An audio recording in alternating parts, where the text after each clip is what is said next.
Abyssal Murmurs. Hello, everyone. Welcome to the next horror stories. Story 1, Apartment C. This story is about something terrifying that happened at my sister's old apartment 6 years ago.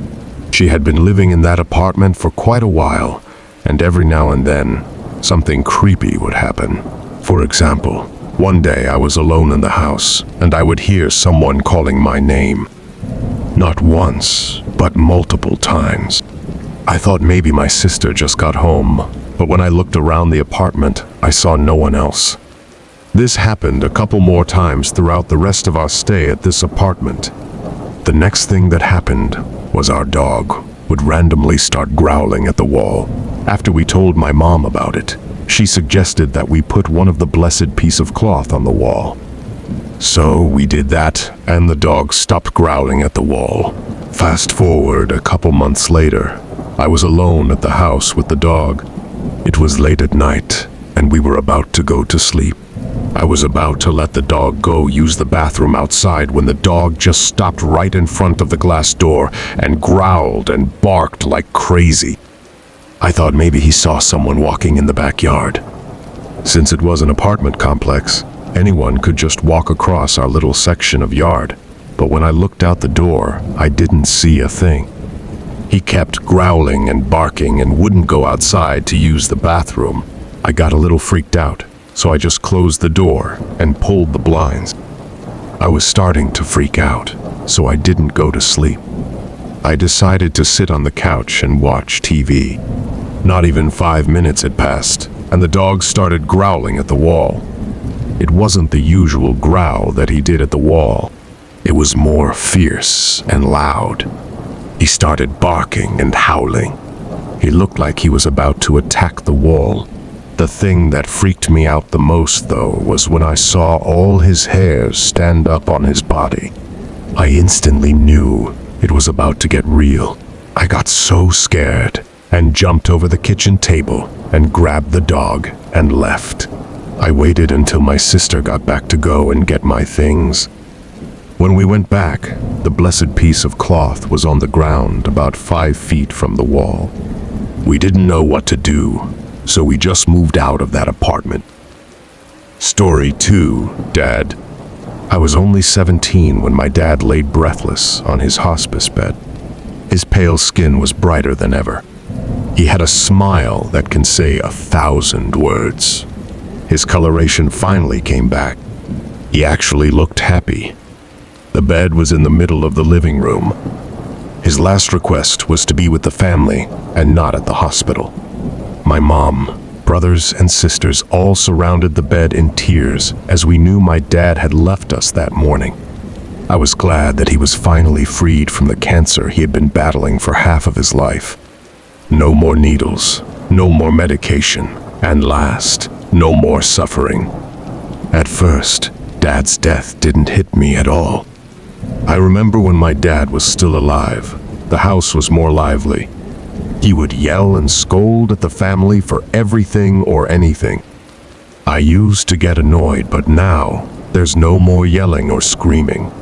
No one seems to care anymore. It was just a quiet house. I would give anything to just have the family back to normal. All my mom does now was stare through the patio doors in confusion. She seemed to be spaced out from the family. Everyone seemed to be in their own little world. I have never felt this lost in life. I didn't shed a tear on the day he left our family, nor at the funeral. But now, tears quietly rolls down my cheeks. For once, I was so confused and lost in life. My dad's death finally hits hard months after his funeral.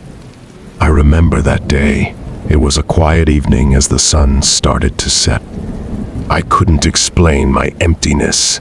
I had just missed my dad so much. I went to the backyard where my dad used to do his gardening. But now, the garden was covered with overgrown weeds. I sat by the stumps overlooking the garden. My eyes were blurred by my river of tears as the sun slowly fades in the horizon. A cool breeze out of nowhere surrounded me. Goosebumps filled my skin as I stared at the last glimpse of light. Movements at the corner of the garden distracted me. I looked away from the sun to see a person pulling weeds. I stood up, rubbing my blurred eyes frantically. Refocusing to the corner of the garden was nothing. I sighed to myself, thinking of false hope in seeing my dad again. I wiped my tears away as the sun disappeared from the horizon. Darkness started to fill the sky as I told myself it was time to go inside. But before I went inside, I had to wipe away my tears as I didn't want anyone to know that I was crying. As I wiped my tears, I felt a soft tap to my shoulder. I turned around to see my dad. I was lost for words.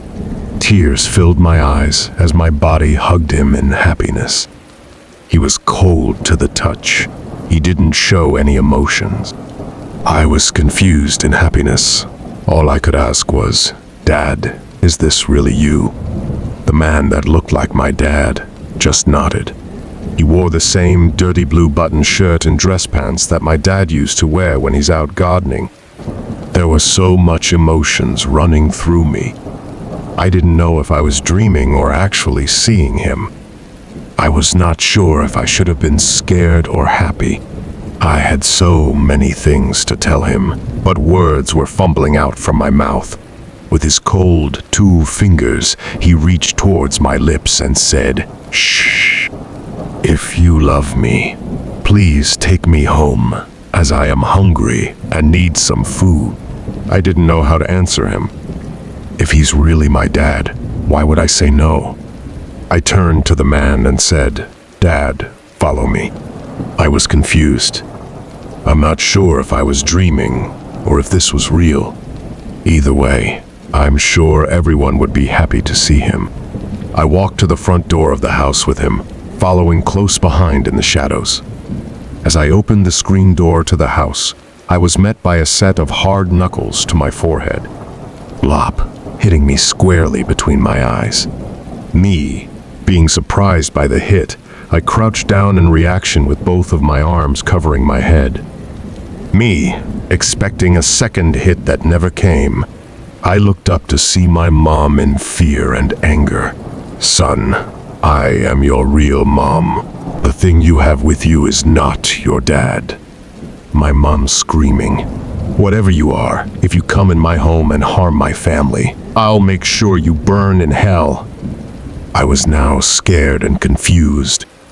I was afraid to look behind me. I just wanted to run inside my home and hide behind my mom. My mom then said, "Son, don't be scared. I am here for you, but you cannot come inside the house at the moment. Wait here, and I'll come back out." I watched my mom turn away and close the door on me. I sat in the darkness, alone that felt like an eternity, my face now filled with tears again. But this time it was not tears of sadness. It was tears of fear. At first, I was too scared to turn around to see if that thing was still behind me. My body still filled with goosebumps and a never-ending chill. After a while, I toughed through it and slowly turned behind me. There, I saw that thing hiding in the dark shadows. Its eyes were as bright as stars in the night sky looking through me. Its eyes pierced my heart, squeezing my chest in pain and caused each breath to be shorter than the last. Seeing IT waving its arm for me to go to him, it then said, "Son, come over here," as its arm was still waving me over. I felt as my heart had stopped, and I tried hard to take a deep gasp of air. The thing said, "Son, don't fight it. Come with me." I swallowed whatever air I can and screamed my lungs out in fear. "Moom, quick. I can't wait for you any longer." My eyes were locked onto its eyes. I wanted to turn away from it, but my body was frozen.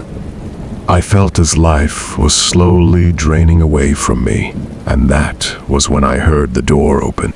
My mom yelled out, Leave my son and our family alone. If you are not part of the living, then you need to leave this world." My mom quickly wrapped a red and black string around my neck and pulled me inside the house. The chest pain was finally relieved and I was able to breathe again. All I could do was cry in my mom's arm. I knew she was scared too as she was crying, holding to me. All my brothers and sisters were all scared, looking at the both of us from the living room. Days later, a shaman came to Anig for what had happened to me.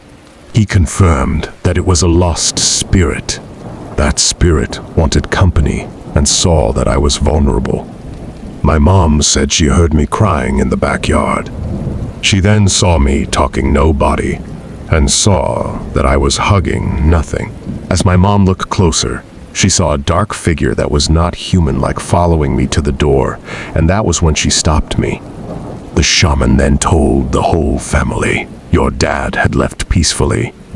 You all need to accept that and move on.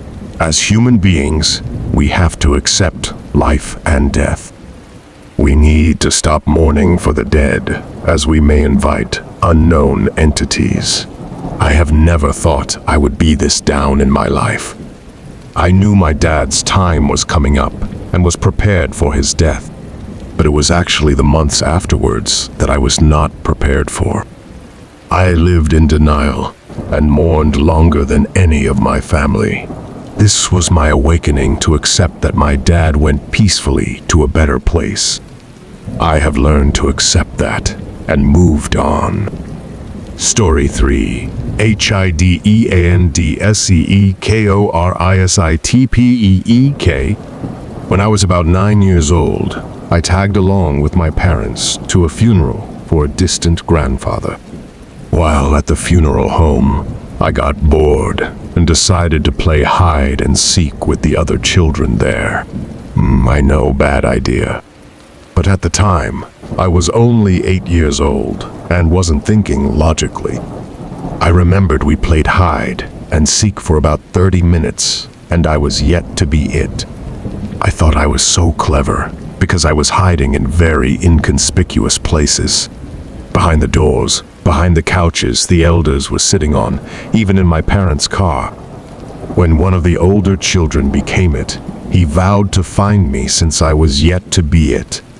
I was excited with the fact that this boy called me out, so I tried to think of the most secretive spot I could hide. I decided the bathroom was a great place to go, and headed downstairs to the basement section of the funeral home. Something lured me to go down there, but I didn't know it at the time. Once downstairs, I noticed there was a little lounge for those who were waiting for others in the bathroom. The bathrooms downstairs were down a narrow corridor, and then there was a set of stainless steel doors that swung out both ways. Upon pushing the doors, I noticed it was left unlocked and decided to go behind there to hide. Once I walked into the room with the stainless steel doors, I noticed there was a curtain blocking the rest of the room. The curtain had been drawn so that curious people peeping in the stainless steel doors' windows would not see the horror that lay behind. I rushed past the curtains to look for an even more clever spot to hide. I stumbled upon the room that the deceased are dissected and cleaned, and strategically positioned dead bodies were placed all over the room, as if they were still alive. To my horror, there was an old man positioned with his belly down, ribs cut open and flipped outwards.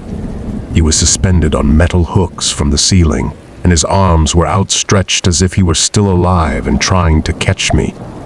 His face was contorted to an ugly, hideous grin. It was apparent rigor mortis had set in, and he was staying in that position until moved.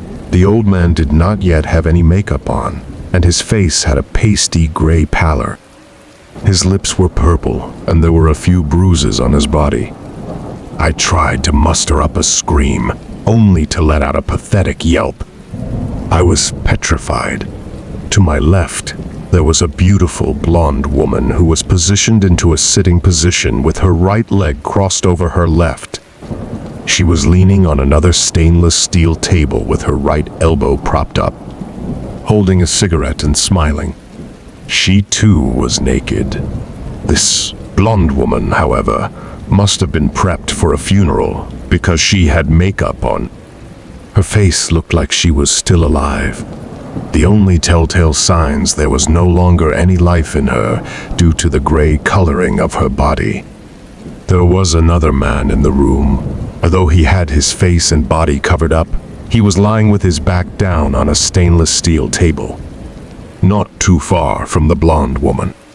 He had a white sheet covering his body, but I could see his right hand kind of hanging limp off the side of the stainless steel table. His color was also gray. This must be what our bodies look like after the blood is drained. I was so scared. I couldn't move. I think I stayed stuck for a few hours, because when I finally mustered up enough strength to cry and run out of that room, the other kids playing hide and seek were no longer playing. Some of the kids had actually left the funeral already. I would later find out that I was in some kind of a trance and was actually in that room longer than I originally thought.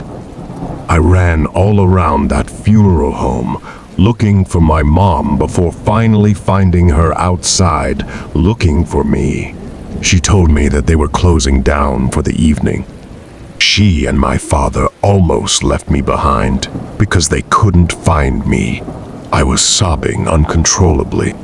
Although I wanted to tell her about what just happened, I was afraid of getting in trouble, since I promised to be good if I got to tag along. That evening when I got home, I kept having visions of the deceased people I saw in that room.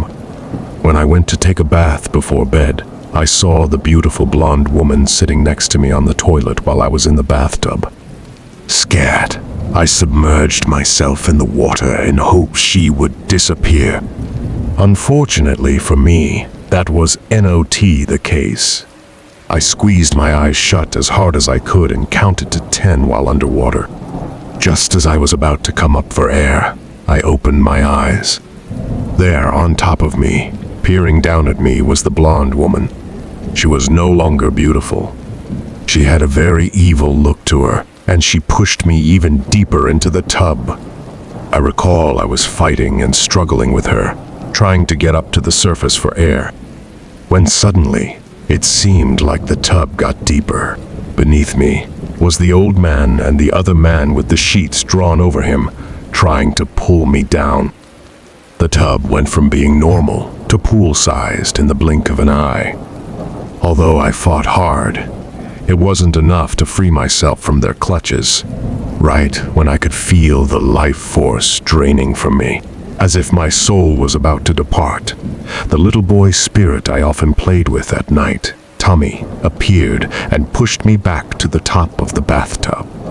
The 3 deceased people I encountered earlier vanished. I was gasping for air as I got to the surface and jumped out of that tub as quickly as possible. I didn't even bother pulling the stopper for the drain and ran out of the bathroom, soaking wet, leaving a trail of water behind me. My mom must have heard me leave the bathroom and went for her turn to bathe when she noticed the water trail. She came to my room to yell at me for leaving behind such a mess. She noticed I was huddled in fetal position, sitting upright on the bed crying. She asked me what was wrong. I told her about the game at the funeral home and how I was in that room with the bodies. I then told her about the bathtub incident. She immediately went to get my shaman aunt, who was also our neighbor in the duplex at the time and lived downstairs. My aunt came upstairs and started spitting water everywhere. Over me, in my bedroom, in the bathroom, and in the kitchen. Everywhere except the attic where Tommy lived. She then tied a red and white string around my neck and said they wouldn't bother me anymore. My aunt said that when I went into the stainless steel room, I was disturbing them, and they followed me home. She said they wanted to take me with them since I had seen them at their worst, at the mercy of the Undertaker. They were upset that the Undertaker had positioned them like so, and wanted to take their anger and embarrassment out on someone. I just happened to be that unlucky victim. If not for Tommy, I think I would have drowned in my own bathtub that night. Miraculously, he saved me. I'm not sure why he saved me, but I think it may have been because his older brother drowned in that very tub too. Tommy told me that their father killed both he and his brother. His brother drowned while he was pushed out the attic window. Story 4. The Coffin and Tape. I heard this story about a year ago from my cousin. So, as you know, home funerals last about 3-4 days. This guy, let's call him Moi, was recording the whole funeral with his camera. Fun funerals are pretty scary to me. Anyways, after a long day at the funeral, everyone was starting to leave, and so did Moi. When Moi got home, he undressed, showered, and was ready to get in bed. He noticed that he had forgotten his camera at the funeral home, so he called the funeral home. The first time he called, no one answered. The second time he called, no one answered. He called for a third time, and someone picked up the phone. Moi said, "I think I left my camera at the funeral home. Can I come get it?" The guy said it was fine for him to come.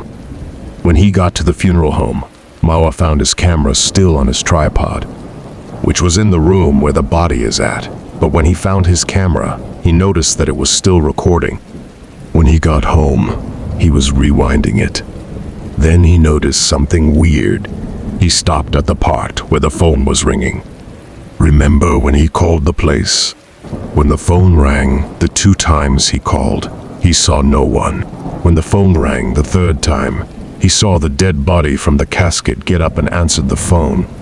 When they hung up the phone, the dead body went back in the coffin and closed it. After seeing that, Moi was freaked out and deleted the whole thing. Yeah, sorry if this didn't make sense, but it is pretty freaky when I heard it. Story 5. The Crying Women. One evening, just after the sun had sunk behind the horizon, my friend's uncle and his buddy were walking from the jungle and back into the village. On the way to the village, they had to cross a bridge. My friend's uncle and his buddy went onto the bridge and began walking across it like every other day. But as soon as they got a bit closer, they could see a dark figure standing at the end of the bridge. Seeing as they had no other way to reach the village, they kept walking closer to the figure. As they got about halfway across, they realized the figure was a woman.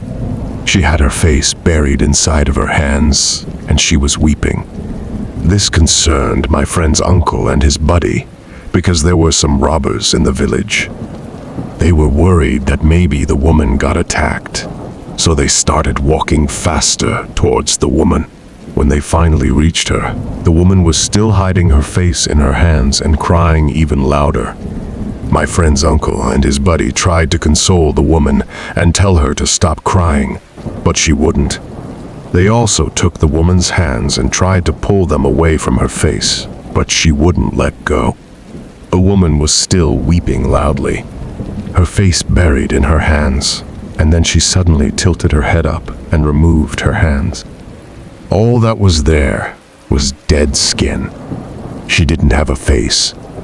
Suddenly, the woman started laughing from deep within her throat, an evil, chilling laugh. My friend's uncle and his buddy were completely freaked out, and they started running away. Right as they glanced behind them, the woman was running after them as well. Still faceless, still laughing. They picked up the pace and ran even faster, never looked behind them. Luckily, they outran the woman and reached the village. As they finally stopped and turned around to look behind them, the woman was gone. Story 6. This happened pretty recently, but I don't remember all of them because I stopped thinking about it. I'll try to explain it the best I can, so don't judge my grammar or anything that doesn't make sense. This happened back in 2023 in the month of April. During those times was when I would go out late and come home in the middle of the night, I would have sleep paralysis. I don't know if it was because I come home late at night and bring a spirit with me, or maybe there was another reason, but I'm not sure. My third older brother and I slept upstairs in the attic. He sleeps across from me. That night was around 11 p.m. My brother was already asleep and I was about to sleep.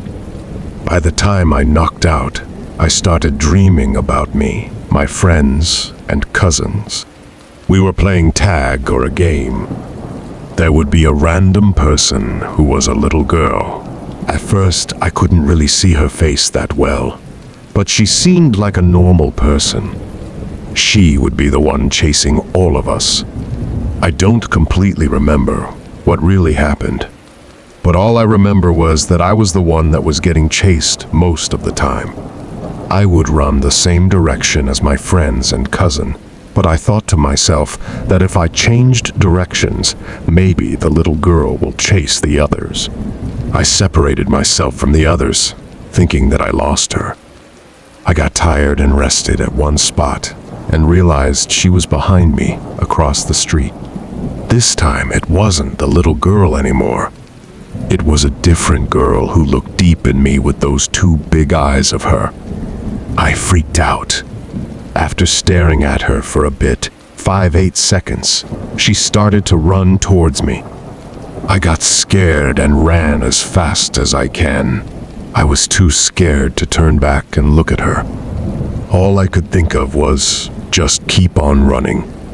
After that, I saw a fence in front of me. I didn't think of turning right or left, so I decided to climb on the fence and jump off. But what I didn't know was behind the fence, there was like an animal trap, a big hole that was digging and was stacking with sharp-tipped bamboo. Sorry for the bad at explaining. The hole was covered, and I couldn't think of anything, and accidentally jumped in that hole and died. Before I died in my dreams, and before I slowly closed my eyes, I saw the lady who was chasing me looking down on me. Her face was rotten, bloody, and dark. Her eyes were wide open, staring deep down in my soul. I slowly closed my eyes while her face was on my sight and died. What was weird is that after I died in my dream, I woke up to reality. I didn't think too much about it and didn't care. I was just like, what a weird dream. Then I went back to sleep. I fell asleep really quick and start dreaming, but this time all I saw was my room. The dream, by the way. I thought to myself, did I wake up again? So I looked around and started having that pressure into me, like as someone was on top of me, holding me down. My heart started beating fast, and I started breathing heavily. I yelled out for my brother, not knowing if he was there or not, but he couldn't hear me. Even I couldn't hear myself. My mouth talked, but it was like someone covered my mouth. I tried to move my body, and I couldn't. While I was trying to escape, I suddenly heard a woman call my name. Let's just call my name Naxog, not my real name, W. A woman called my name 3 times. Dexol, Tansog Naxar. Then out of nowhere I heard someone with a really deep voice laughing. I was so freaked out and was like, who is that? I tried my best to break away to finally wake up. I woke up with my heart beating really fast. I was having a hard time breathing, and my back was sweating. It was around 12:30 am, and I went downstairs and told my mom about it. She just got home from work. She then lectured me about going out late at night, and what if I brought something or someone home. After that, she made me sleep in the basement where my sister and little brother were, hoping the spirit or ghost won't find me in there. I slept on my lil bro's bed. She put a little knife behind my pillow, but every time I try to fall asleep, I will feel that pressure again, where someone is trying to sit on top of me. I couldn't sleep but stayed up the whole night. This sleep paralysis happened a week straight until my parents asked someone to do shaman to me. After that, I didn't have any sleep paralysis anymore until this year. The month of April again, 2024. This year, I moved to sleep in the basement because my oldest brother and sister-in-law moved in with us. But this sleep paralysis is different from last year. I don't really go out late night anymore. But I had a feelings it's because the side area in the basement where I sleep that even today, I still slept on that spot. I built a room on this side of the basement. One side is covered with a plastic wall, and the rest, I covered it with a curtain. I heard things about don't sleep across a door. Behind the curtain, there's a door to the storage room, so I thought maybe it'll be fine. But let's talk about my sleep paralysis. This happened to me a week straight, where the spirit or ghost came and talked to me as a mimic in my dream. It pretended to be someone that I know, either my family or friends. I'm going to explain one of the dreams. In my dreams, which was late already, I walked downstairs to the basement and saw my cousin standing next to the bathroom. My bathroom is next to the staircase. I asked him, "Why are you here?" He answered, "Oh, I just got off work and Kov Tuajain Rog Kojain Yob I Plag Thiab N Rog Koji them XU." I told him, "Okay, then come to my room." We went into my room. I was lying on my bed, and he was sitting on my chair. From what I remembered, we were talking for a bit of time.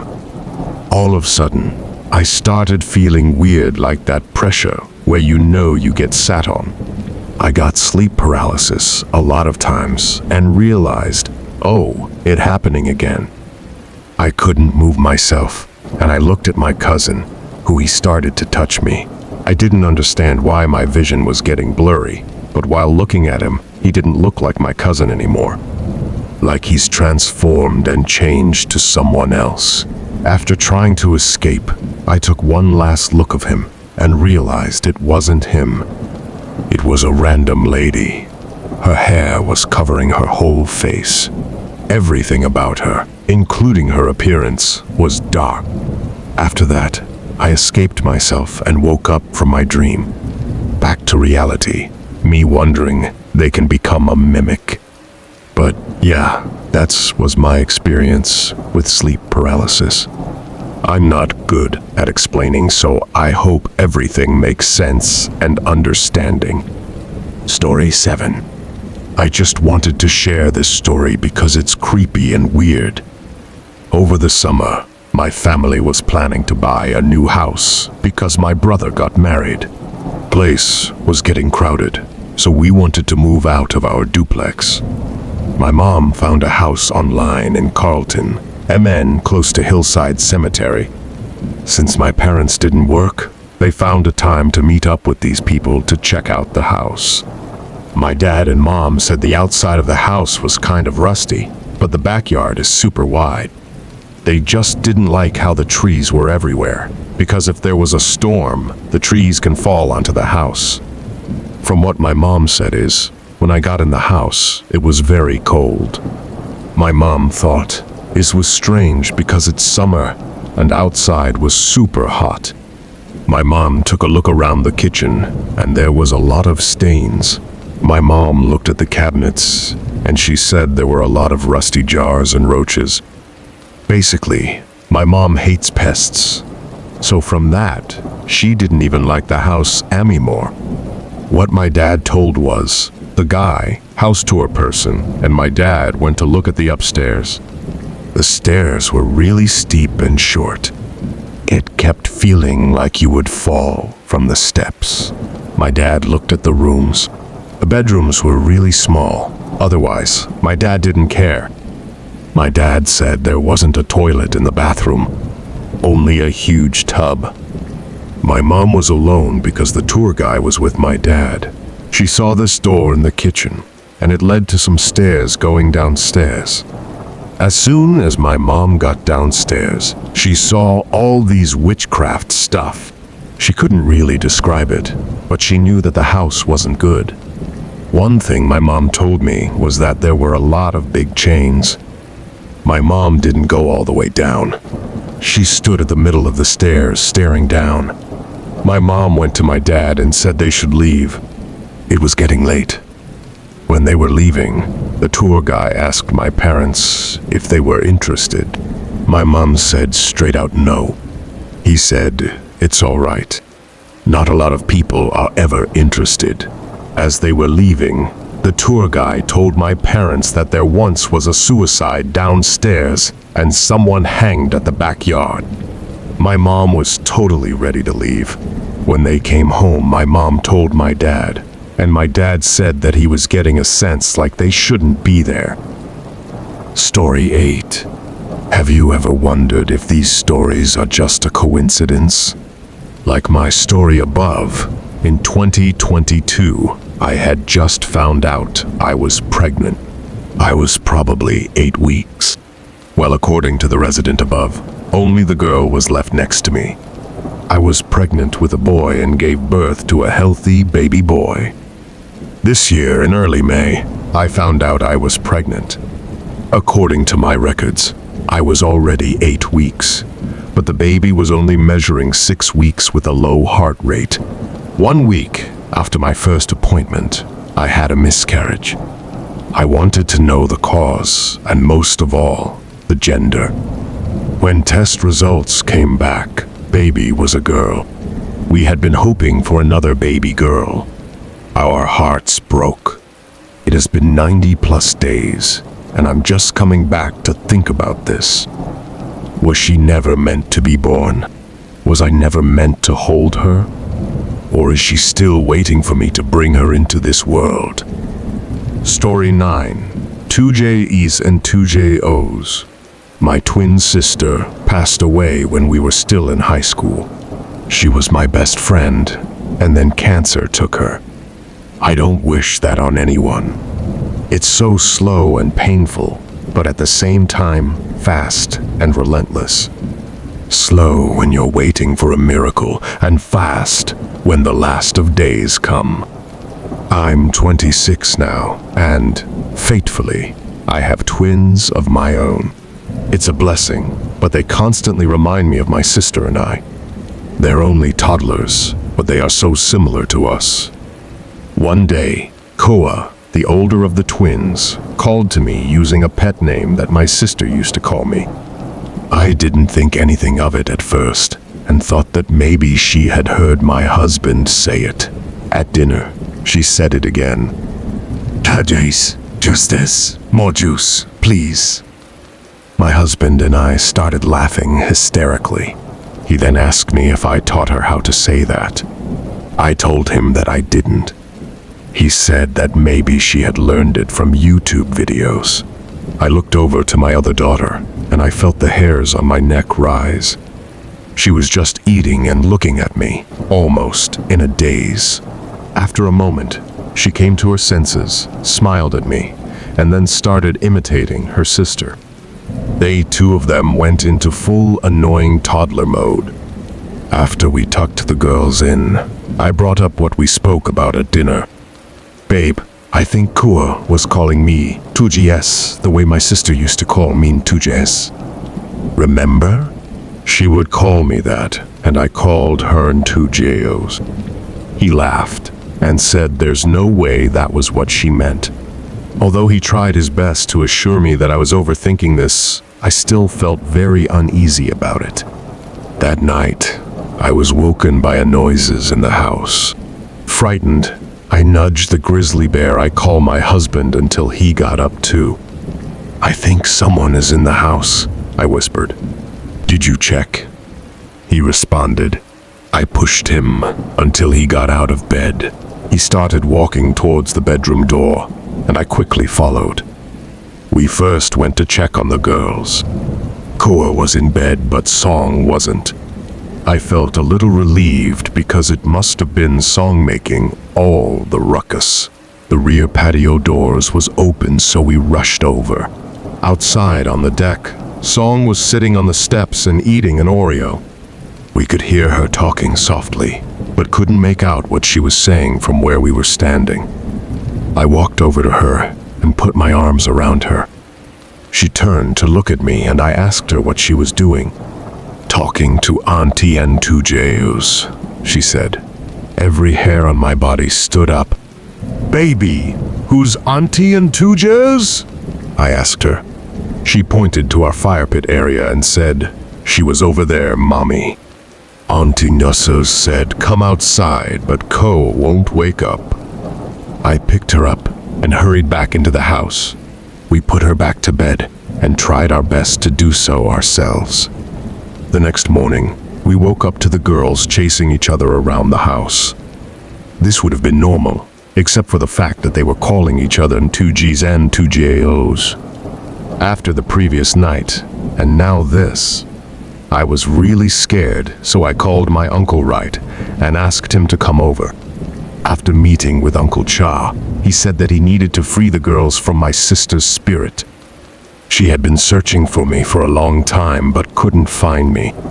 When she passed away, we threw a dummy of me into the ocean. I don't really understand all the customs, but I believe this was done to protect me. It wasn't until I had my twins that my sister was able to find me. He said that their auras are very similar to my sister's and mine, and that's how my sister was able to find us. She means no harm, but my uncle said that the longer she refuses to leave, the harder it will be for her to cross over to her next life. Potentially, she can become an angry spirit and hurt us. Per his instruction, we had a sending ceremony for my sister. Since then, we haven't noticed anything strange, but the girls still call each other Ntujes and Ntujos. They both said that Auntie Antujes had taught them this, but they also said that Auntie Antujes hasn't visited for a long time, so even though it irks me a little, I'm okay with it. Story 10. The Golden Gate in the Sky. So back in year 2000, before my grandma passed away, I remember visiting her at the hospital with her last hours. She told me, "When I die, look up into the sky at night and you'll see me going to heaven." Don't quite remember, because I was only 7 years old. 3 days after the funeral, we were at my uncle's house, where she was last residing at. I don't know, for some weird reason, all of us young kids were out in the middle of the night running around in the streets, having a blast, until we saw a big, huge light shaped like a gate, castle gate, in the sky. That was not all. We also saw what looks like a light slowly going up to it. As it gets closer to the gate, we can clearly tell that it was our grandma that was going up there. We were all shocked and ran into the house to tell our parents about this. As they all went out to look, the light was already gone, and it just looked like a regular clear night sky. Although I'm not Christian, I believe that heaven is a real place because I saw it, and now I believe it. Story 11. Wristbands. I found this story off a website. It's not that scary, I guess, but yeah, lol. In Korea, when a patient is taken to hospital, a white wristband is placed on their left arm. These wristbands contain the patient's name and information. When a patient dies, a red wristband is placed on their right arm, and he or she are taken to the morgue. In one particular hospital in Korea, a young doctor was working the night shift. It was around 2 a.m. when he finished his last operation. He was on the 5th floor and pressed the button for the elevator. The doctor was tired after a long day and was looking forward to the end of his shift. At 2 a.m., the hospital was very quiet. Most of the patients were asleep, and many of the nurses had already gone home. He entered the elevator, and there was just one other person there. He casually chatted with the woman while the elevator descended. The elevator stopped at the basement, and the door opened. They saw an old man dressed in a white gown standing there. The old man was about to get in when the doctor suddenly slammed the close button and punched the button for the 5th floor. "Why did you do that?" asked the astonished woman. "I've performed a lot of operations," replied the doctor. "I've seen a lot of people die. When a patient dies, they get a red wristband placed on their arm." The woman was silent. "You saw it, didn't you?" said the doctor. That old man had a red wristband on his arm." "A red wristband," said the woman as she raised her right arm. "You mean, like this one?" Story 12. I just wanted to tell a story I heard from my brother, who heard it from my uncle in 2006 maybe. I don't really remember. He told me a story about his friend from Laos 20-something years ago. He told me that he was around 15 or 16 years old around that time. For now, let's just call my uncle's friend Kong because I don't know his real name. Kong was bored one day. He asked my uncle to go with him to the other village past a mountain, which you had to go through the jungle first. Kong just wanted to see if there were some girls that he would like. "Do you want to come with me to the village on the other side of the mountain to meet some girls?" The village had many graves in the jungle, so my uncle was afraid enough to maybe tea in his pants, but Kong and my uncle were very close buddies, so my uncle didn't want him to go alone. Kong and my uncle left the village and entered the jungle. The elders warned kids not to go near the cemetery because the spirits did not like to be disturbed. The spirits would either take a liking to you and follow you or appear to scare you away. My uncle's dad knew the village shaman very well, so the shaman would visit my uncle's family often. The shaman would always remind my uncle and his younger brothers to never go into the jungle alone. Also, if they ever heard anyone call them in the wild in broad daylight, don't ever respond back unless you see someone. My uncle knew the jungle pretty well because he hunted with the village men before. He also knew that Kong and him were getting close to the cemetery. "Kong, we better start going around now." "I don't want to go near the cemetery." Kong was arrogant and really didn't care much about the graves. My uncle realized that the sun was going to set by the time they managed to get around the cemetery because it was already around 4 p.m. or so. Seeing the graves, my uncle took a deep sigh.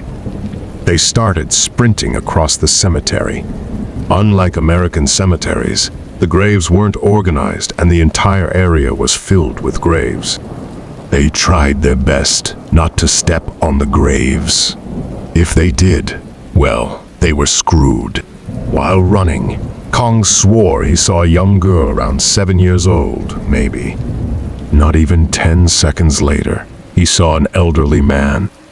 My uncle then swore he saw a man and a woman holding hands in dead burial clothes.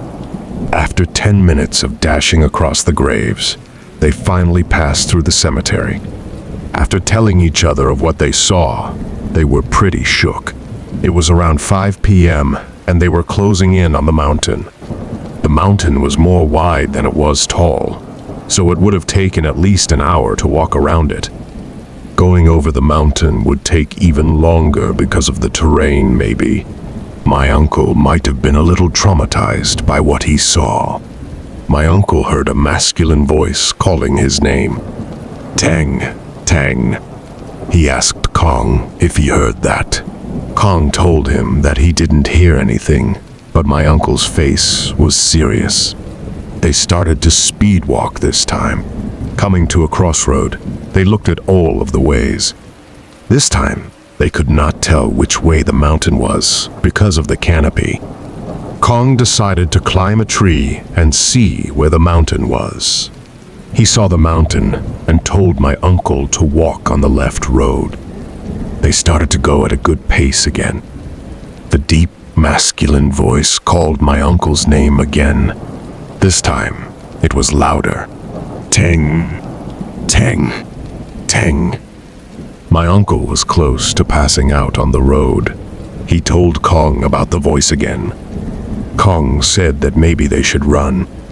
The faster they got to the village, the more the spirits would fall behind. Not that it was gonna help. They got to the village around 6 p.m. The sun was close to setting now. My uncle's nose started bleeding. Then he fainted. The next day, he woke up in a shaman's home. Kong was outside, speaking with the shaman. The shaman told my uncle and Kong that a demon had linked itself to my uncle's soul. The shaman then escorted my uncle and Kong back to their village. The village shaman had to you a neeb, Sahib. See what was going on. The shaman said that the demon wanted more souls, and my uncle had a strong soul. The demon needed it. The demon was also bloodlust. It would not let go, no matter what offer was made. The shaman and my uncle's dad made a doll and did some hoodoo on it. They threw it in a river. Story 13. The Carrier. We have one son, 9 years old, and he was the baby out of the 7 children. My husband and I are very protective of him. He always wanted a pet, rather it be a goldfish, a bird, or dog. Our excuse had always been, we have no time for pets. One evening, while filling the bird feeder in our yard, a brown pigeon with a red string on its leg flew by. We were surprised at how tame it was. My son was able to hand feed the pigeon. It would follow him everywhere he went. I told him several times to not touch it, as it may be a lost or sick bird. He just kept begging to let him keep it as a pet. The pigeon would follow him everywhere like a puppy. The pigeon was not afraid of anyone. After several no's, my husband and I finally gave in. We told him, under no circumstances can the pigeon go inside the house. My husband duct-taped a cardboard box to put the pigeon in. Later on that night, a voice woke me up from my sleep. I listened carefully as the whole house was super quiet. I heard my son saying, "Please leave me alone, please," while sobbing. I was thinking it was just him dreaming. His nightlight lit up the room dimly. I see my son under his pillows and blankets kicking and moving around. He kept saying, "Leave me alone. Leave me alone." I rushed to his bed and tried to pull the cover off. Him holding tight would not let loose. I screamed my son's name a couple of times, and he finally let go. I pulled the cover off of him to see the pigeon fly out. I screamed and jumped up as it spooked me, my son crying uncontrollably as the pigeon flew around his bedroom, crashing from wall to wall like a loose, wild animal. My son's face was in horror as he just kept crying non-stop. I held on to him in my arms, trying to hush him as the pigeons still crashing all around us. My son kept crying, "I'm scared, it hurts," over and over. I just held him tight as my husband rushed into the room. My husband paused by the doorway with his jaws dropped, him pointing behind me. My husband yelled, "What's that?" "Who's that?" I looked over my shoulder to see a little Asian boy dressed in black. His face was blue and purple. He had long, nappy black hair. Him staring at me while I held my son in my arms. He was no more than 3 feet away, hiding behind my son's dresser. I just cringed in fear as I held onto my son. I closed my eyes tight, hugging him. My husband quickly turned on the lights to the room. As quickly as the lights came on, my husband yelled, "Where did it go?" I was too afraid to look behind me as I just cried, holding onto my son. The pigeon still flying from wall to wall, crashing to everything. My husband checked everywhere in the room and could not find the little boy that we saw. We were both scared and confused. All the while, my son kept saying it hurts. I looked into my son's eyes and said everything will be okay. While I was still shaken from what I saw, my son lifted his shirt and said, "Mommy, it hurts." As my husband and I looked, there were scratch marks all over his chest and back. Near his shoulder was a bite mark. My husband and I could see teeth marks imprinted on his shoulder. Now we were even more scared. We were unsure of what we had seen, and now our little baby had marks. All of our daughters woke up from the commotion. They were all standing in the hallway, scared and crying. My husband and I didn't know what to do besides gather everyone and leave the house. We closed my son's bedroom door with the pigeon still in it. We went to my in-laws' home that evening. We told them what happened. The following day, my mother-in-law and a great-uncle, who's a shaman, went over to our home. After they did what they had to do, the great-uncle told us the pigeon inside our home was a carrier for the ghost. It was considered black magic.